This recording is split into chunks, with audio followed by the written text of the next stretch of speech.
और mutual fund special के इस हिस्से में बात करेंगे डीएस फाइनेंशियल्स के फाउंडर ढिलन शाह से। ढिलन जी, बहुत बहुत शुक्रिया हमारे साथ यहाँ पर जुड़ने के लिए।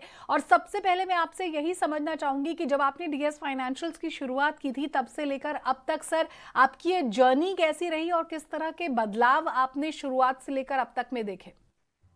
First of all thank you for the opportunity. So जैसे कि आप जानते हैं कि म्यूचुअल फंड स्पेस एक बहुत ही प्रख्यात स्पेस हो गया अभी, because become very influential amongst investors.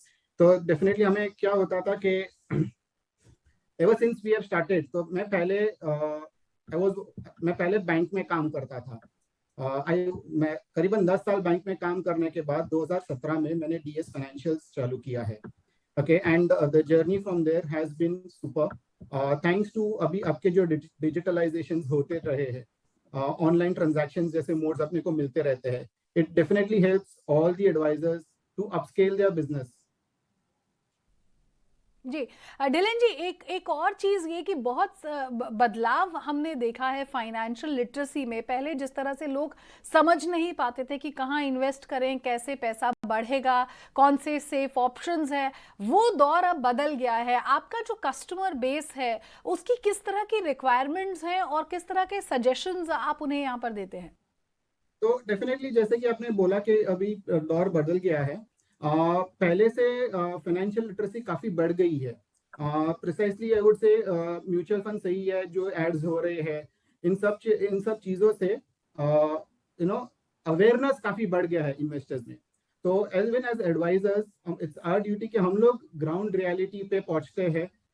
We go to the deep interiors और रूरल एरियाज ऑल्सो, जहाँ पे कभी कभार टीवी या नेटवर्क्स नहीं पहुंच सकते हैं। So even our role becomes very important यहाँ पे। एंड विथ द चेंजेस जो हो रहे हैं म्यूचुअल फंड इंडस्ट्री में, डिजिटलाइजेशन स्पेशली अगर मैं बोलूँ, तो ये काफी हेल्प करता है कि हम लोग रीच हमारी बढ़ जाती है काफी इससे। तो एज एन इंडिविजुअल में प्रॉब्ली दिन में 4-5 इन्वेस्टर से मिल सकता हूँ, बट अगर मेरे पास डिजिटलाइजेशन हो तो I can even reach out to 50, 80, 100 people in a day. तो वो काफी इजी हो जाता है सबको इन्वेस्टमेंट के लिए, and it becomes easy even to ये रीच बढ़ाने के लिए। सर, एज एन एंटरप्रेन्योर अगर बात करूं, अगर मैं फाइनेंशियल सेक्टर की ना बात करके एज एन एंटरप्रेन्योर आपकी बात करूं, क्योंकि आप एक नौकरी में थे, उसके बाद अपने अपने खुद से अपनी फर्म की शुरुआत यहां पर की, बिजनेस पॉइंट ऑफ व्यू से किस तरह के चैलेंजेस आपको शुरुआत में आए? क्योंकि जब भी एक नौकरी पेशा आदमी अपने खुद के बिजनेस में उतरता है तो शुरुआती दौर पर, क्योंकि फर्स्ट जनरेशन एंटरप्रेन्योर हैं आप, ऐसे में चैलेंजेस बहुत सारे होते हैं।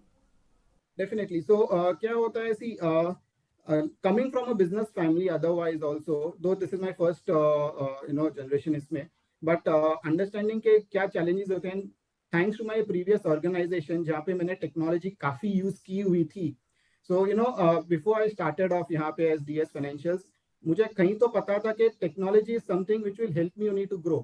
So, मैं पहले से ही technology पे focus करने लगा, जहाँ पे मेरा transactions online हो जाए या फिर रीच कस्टमर्स की बढ़ जाए।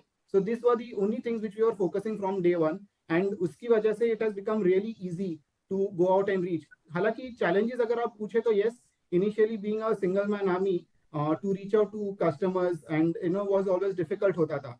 और गोवा में खासकर काफी इन्वेस्टर्स अभी भी ट्रेडिशनल मोड ऑफ इन्वेस्टमेंट पसंद करते हैं, या माने कि फॉर्म्स भर के और चेक्स करके।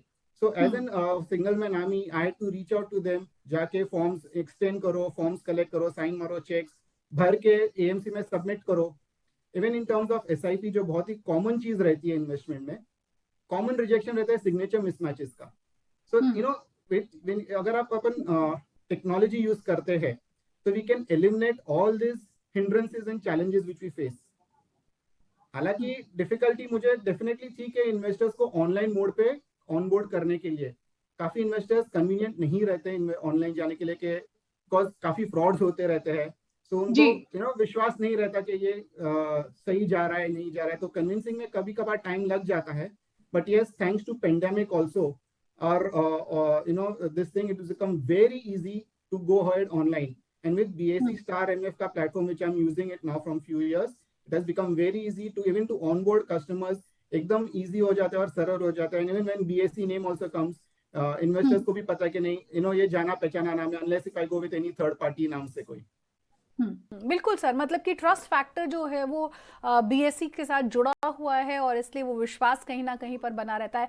नीलन जी, जैसा कि आपने यहाँ पर कहा कि देखिए एक जो पुराना ट्रेडिशनल तरीका होता था सेविंग्स का या फिर किसी भी इन्वेस्टमेंट को करने के लिए वो पेपर साइन करना, वो सब बदलकर अब डिजिटाइज हो गया है। आप कहीं से भी कहीं भी बैठे हुए कोई भी डॉक्यूमेंट शेयर कर सकते हैं, फिल कर सकते हैं, अपनी इन्वेस्टमेंट सिर्फ एक बटन दबाकर यहाँ पर कर सकते हैं। ऐसे में फाइनेंशियल लिटरेसी जो है उसमें आपने किस तरह का बदलाव देखा है? सरकार ने बहुत सारे यहाँ पर फाइनेंशियल लिटरेसी को लेकर कई कदम उठाए हैं, कई तरह के हमने देखे हैं कि छोटी छोटी वर्कशॉप्स जो हैं, सेमिनार्स जो हैं वो भी किए जाते हैं कि लोग समझें कि एक्चुअली कितना इम्पोर्टेंट है उनके लिए अपनी इन्वेस्टमेंट के बारे में जानना। आपने कैसे इन सबको बदलते हुए देखा है और आज की तारीख में जब कस्टमर आपके पास आता है, क्लाइंट आपके पास आता है, तो किस तरह की रिक्वायरमेंट लेकर आता है? करेक्ट। सो जैसे कि आप राइटली बता रहे थे, डिजिटाइजेशन कंप्लीटली चेंज हो गया है द वे हम लोग कस्टमर को अप्रोच करते थे। अगर मैं थोड़े साल पहले चले जाऊं जब डिजिटाइजेशन नहीं था, तो मेरा reach would have been restricted to my area of 10 15 20 kilometres तक ही। बट आज मुझे वो रिस्ट्रिक्शन है नहीं, I can reach anywhere across the world. In terms of जैसे कि सरकार ने कदम काफी उठाए in terms of spreading financial literacy, तो हमारे यहाँ पे भी what we do is we have lot of investor awareness programmes. Okay, so through Zoom we can connect to clients across कहीं पे भी। It will not be restricted खाली गोवा के लिए, but it can be across India और even the world. So that also helps us, उससे हमें काफी फायदा होता है। सेकेंडली, इवन ऑनबोर्डिंग जब करना रहता है किसी भी क्लाइंट का, पहले traditionally we would go again fill up the forms और वो जब ट्रांजेक्शन रहते हैं, बट विद माई टेक्नोलॉजी जो हम लोग यूज करते हैं बीएससी स्टार की, यहाँ पे ऑन बोर्डिंग भी एकदम इजी हो जाता है कि 5 मिनट्स, प्रैक्टिकली 5 मिनट्स के अंदर मैं क्लाइंट का ट्रांजैक्शन कंप्लीट कर सकता हूँ। और नॉट ओनली दैट, अगर स्पेसिफिकली क्या रहता है, जब नए इन्वेस्टर्स रहते हैं उनका क्वेरी रहता है कि ट्रांजैक्शन हुआ नहीं हुआ, उनको अपडेट्स चाहिए रहते हैं। कभी उनको काफी सर्विस रिक्वायरमेंट्स होती है। जैसे मान लो एसआईपी जो बहुत ही कॉमन चीज रहती है, कभी कभी दे डोंट अंडरस्टैंड कि ये क्या होता है, कैसे करना है, बीच में they want to stop it, investment नहीं होता है। तो ऑल दिस चीजें ये निकालने के लिए it becomes very easy also in terms of कि अपन online, when we go online, it becomes very convenient to complete all these transactions. And with other fintech companies, when you have a backend software also, CRM software, उससे client को complete transparency मिल जाती है in all their transactions what they are having. उनको जब चाहिए तभी they can just log into the app and view all their transactions, क्या transactions हो रहे हैं, क्या valuations है, उनको सब दिखाई देता है उधर. So this somewhere builds confidence. So technology definitely builds confidence amongst investors, और यही तरीका रहेगा आगे और बढ़ाने का। बिल्कुल। डिलन जी, एक और बात बताइए कि पिछले 2 साल जो पैंडेमिक के हम सब ने देखे, उसमें इन्वेस्टमेंट को लेकर जो क्लाइंट था उसके मन में बहुत शंका रहती थी। आप खुद एंटरप्रेन्योर है, ऐसे में बिजनेस कैसे आगे बढ़ेगा, इन सबको लेकर भी बहुत सारे सवाल मन में रहे होंगे। बीएससी स्टार एमएफ ने पैंडेमिक के दौरान आपकी किस तरह से मदद की? So I would say BSC Star MF was my only savior during pandemic. Precisely the reason अगर मैं बोलूं, मार्केट के उतार चढ़ाव तो काफी होते रहे, काफी बार गिरावट भी होती रही, where we have to handle the investor things. But ये पेंडेमिक में बिकॉज वी कुड नॉट, हम लोग बाहर भी नहीं निकल सकते थे, क्लाइंट को जाके मिल नहीं सकते थे, तो do transactions would have been probably if not BSC Star I couldn't think of doing any transactions. Even the bigger CAMS and Karvi के जो बड़े अपने दिग्गज है इसमें, they eventually came up to this, but BSC Star was far ahead of them to get all the transactions online लेने के लिए। तो पेंडेमिक के टाइम पे मुझे सिर्फ चाहिए था मेरा लैपटॉप, एक प्रिंटर और इंटरनेट कनेक्शन और फोन। यही चीज होने से I could run my business 24/7, और मुझे पेंडेमिक जैसा वैसा लगा नहीं, बिकॉज जैसे अपने को पता है इन्वेस्टमेंट्स में जब मार्केट गिरता है तभी अपने को इन्वेस्ट करना चाहिए, और जब मार्केट ऊपर जाता है तभी प्रॉफिट बुक होना चाहिए। ये सबको पता है, बट ये इजीली फॉलो नहीं होता। इन्वेस्टर्स हमेशा उल्टा करते हैं, जब मार्केट ऊपर जाता है then they try to invest more. Greed and fear, ये जो इमोशंस बोलते हैं हम लोग इन्वेस्टर्स के, ये मैनेज करना भी it's a difficult task for all advisors. तो यहाँ पे विद ऑनलाइन थिंग जैसे हो गया था, जूम से कनेक्ट हो जाते थे, वीडियो कॉल्स हो जाते थे, ऑनलाइन ट्रांजैक्शन सीधा हो जाता था। Even to onboard new clients through BSC Star MF, it's very easy, just 2-3 minutes and we could be done. मतलब जो माइग्रेशन बहुत सारी फाइनेंशियल सर्विसेज को लगता होगा कि बीएसई स्टार एमएफ पर माइग्रेट करना मुश्किल है, दो बार सोचते होंगे, कंफ्यूजन होता होगा, आप कह रहे हैं कि ऐसा कोई कंफ्यूजन नहीं है और इजीली माइग्रेट किया जा सकता है?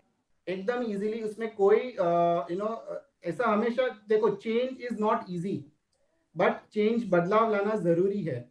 और पेंडेमिक की वजह से एवरीथिंग हैज गॉन ऑनलाइन। हम लोग पहले सोच भी नहीं सकते थे कि ऑफिस हम लोग घर बैठे चला सकते हैं। आज अगर देखें तो काफी लोग ऑफिस भी घर बैठे चला रहे। This is one time of cost savings also for larger corporates. और इन्वेस्टमेंट्स का तो कभी सोचा नहीं था कि ऐसे ऑनलाइन जाके आईएपीएस करेंगे, ट्रांजैक्शंस करेंगे, स्विच करेंगे, रिडेम्पशंस करेंगे, मैंडेट रजिस्टर हो जाएगा ऑनलाइन। ये 6-7 साल पहले तो कोई सोच भी नहीं सकता था। हमारा मेजर ड्रॉबैक अगर फिजिकल से करना है was for SIPs. Common rejection रहता मैंडेट रिजेक्ट होना, और ये हमें पता चलता 20-25 दिन के बाद ही, उससे पहले नहीं। फिर वापस क्लाइंट के पास जाओ, सिग्नेचर लो, फॉर्म भरो और करो process. That was the biggest challenge which any advisor would be facing. But thanks to BSE star MF हम लोग यहाँ पे ई मैंडेट रजिस्टर कर देते हैं। मैंडेट 3 से 4 दिन के अंदर रजिस्टर हो जाता है and you can start the SIP immediately. So this is one of the biggest advantage जो सभी एडवाइजर्स अगर यूज नहीं कर रहे टेक्नोलॉजी, तो आपके माध्यम से बताना चाहूंगा कि प्लीज प्लीज टेक्नोलॉजी यूज कीजिए। इससे आपकी रीच बढ़ेगी, बिजनेस भी बढ़ेगा and you will be able to take financial literacy काफी दूर तक। बिल्कुल, बहुत बहुत शुक्रिया ढिलन शाह हमारे साथ जुड़ने के लिए, इस बातचीत में शामिल होने के लिए। Thank you, thank you. तो मेड इन इंडिया के आज के इस एपिसोड में बस इतना ही। ये था हमारा म्यूचुअल फंड स्पेशल। बने रहिए ईटी नाउ स्वदेश के साथ। नमस्कार।